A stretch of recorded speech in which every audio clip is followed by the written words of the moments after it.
Texas Tech absolutely crushed the transfer portal in 2025, bringing them from 8-5 all the way to a first round bye in the college football playoffs.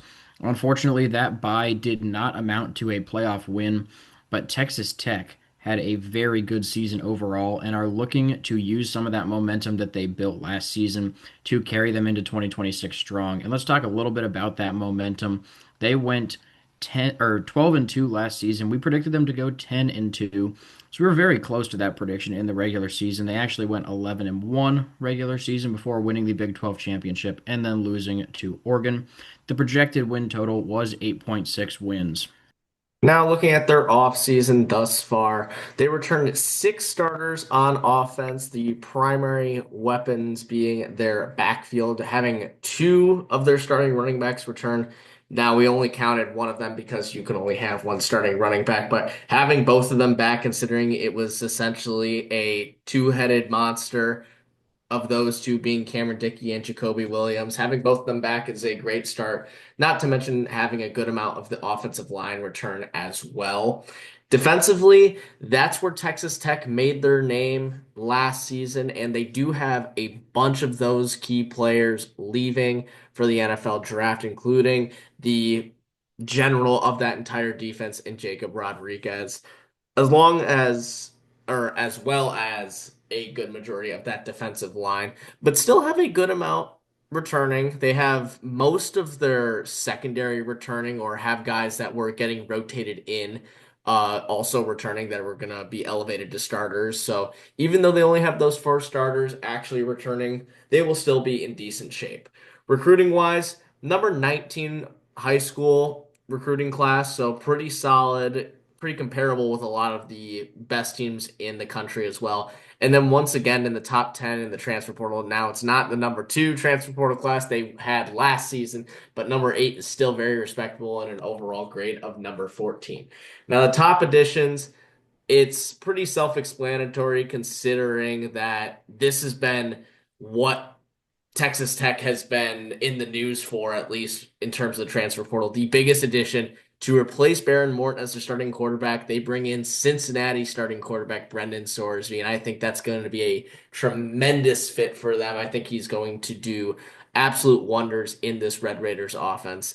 They also bring in a bunch of different wide receivers to fill that wide receiver room up that has lost most of its starters, including Malcolm Simmons. The defensive line gets shored up a little bit with Mateen Igbroba, as well as some other key players as well, and Jordan Church in the interior defensive line as well.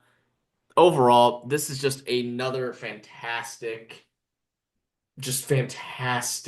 transfer portal class for them. Talent wise, A minus. Maybe could have gone after some of the bigger names for the key positions, like the wide receiver, or maybe someone in the secondary, since they are losing a pretty big weapon in one of their safety positions. But needs wise, despite the fact that maybe it's not that super high end talent, they have so many guys filling those needs. So it's going to be an A. And overall, I mean, you can't give this anything less than an A. Texas Tech crushed the transfer portal once again, and I think this is going to lead to another very successful season this year. Now, looking at their schedule for the season, they do have 7 home games this year, pretty typical for most Power 4 schools. They started off with Abilene Christian. That will be an easy win. And then an interesting road trip to Oregon State. Oregon State was terrible last season. So honestly, I wouldn't be very surprised at all if Texas Tech dominates this game once again. And then back home to face Houston, opening up Big 12 play. Now, Houston was a very surprising team from last season. Connor and I both thought that they had some potential to be solid, but neither of us thought that they were going to go 10 and 3 on the whole year. Just a very impressive year from Connor Weigman. And overall, Houston's done a very good job in the offseason as well. I think that they have the potential to be a top 25 team once again next season. So this is no pushover to start Big 12 play for the Red Raiders, but I think Brendan Sorsby and this offense are going to be scary next year. I'm more confident in them at home. So we have this one sitting at 70%. Their next game is against another team in Houston, but this time it is Sam Houston, and this one should be a pretty easy game for the Red Raiders, especially with this new revamped offense. And then on the road against Colorado, and we don't think very highly of Colorado going into next season. They've had a lot of big time players from their program enter the transfer portal and end up somewhere else. We just saw their five-star offensive tackle in Jordan Seaton end up going to Ole Miss, or not Ole Miss, sorry, to LSU. And a lot of their key weapons on offense have also left defensively as well. Now, they still do get a good amount of recruits coming in just because you have Deion Sanders as the head coach, but I really don't think this Colorado team is going to be much better than they were last year. I think their schedule is also not very easy to get them to maybe 6 wins again. I anticipate Texas Tech, even though this will be at Boulder, and Boulder has become a little bit of a harder place to play at in recent years, the Red Raiders should still be fairly favorited in this game. They have a bye week and then Arizona State, and this was their lone loss last season during the regular season, and this was one where Baron Morton did not play in due to an injury. Now, Brendan Sorsby can stay healthy, and considering that Arizona State has lost their biggest weapon in Sam Levitt, I think that Texas Tech should once again be the overall better team in this one, and they get it at home. I think they'll be out for some revenge, but Arizona State still has a lot of great players on their team, and also the fact that they lost Sam Levitt might not be that big of a deal considering that Sam Levitt was out for half the season anyway with injuries. So I still think the roster they have is going to be very competitive. But I think Texas Tech has all the pieces they need to slow down that Arizona State offense and then just annihilate them with their own offense. Next up is a road trip to Cincinnati, the Brendan Sorsby game. This one honestly shouldn't be too interesting. I think that Sorsby and this Texas Tech offense, kind of like I said earlier, they're going to be hard to stop. Cincinnati just doesn't have the pieces to do that anymore. Cincinnati brought in their own transfer quarterback. Honestly, I can't even remember his name. I know he's from Georgia Southern. He had a solid year there in the Big 12. I don't know if that's going to transfer over. So I think even with the home field advantage, Texas Tech will be massive favorites in this game. Then you have Arizona at home. This is another intriguing game, very similar to the Houston one. Arizona's returning their starting quarterback as well in Noah Fafita. He had a phenomenal season last year, kind of went under the radar a little bit, as did Arizona, just sneaking into the top 25 by the end of the year. But they had a 9-4 season, finished with a bowl loss to SMU. Just overall, though, this Arizona team is very solid heading into next season. I think Fafita is going to do a very good job on this offense. They'll be able to challenge the Texas Tech defense and probably hang around for quite a while in this game. But Texas Tech, just overall, still does have more talent on this roster. They have the better portal class. They have the better quarterback. I do believe Brendan Sorsby is better than Noah Fafita. So Texas Tech will be favored in this game for us as well. And then West Virginia at home. West Virginia lost a lot in the transfer portal, but they will bring in Michael Hawkins Jr., the former quarterback from Oklahoma. So there's some potential there for sure, but they have a lot of work to do in order to get this offense able to compete against a Texas Tech defense like this. Being this late in the season, I do think that they're going to be able to, have things figured out by then. But will West Virginia be good enough at that point? I really don't think so. Texas Tech is the better team, and they should be pretty significant favorites here at home. Now, these last three games, I think, are actually going to be pretty challenging, especially since they're all in a row, and the first two are both road trips. And that first one is taking on Oklahoma State. And this is a sleeper team for us.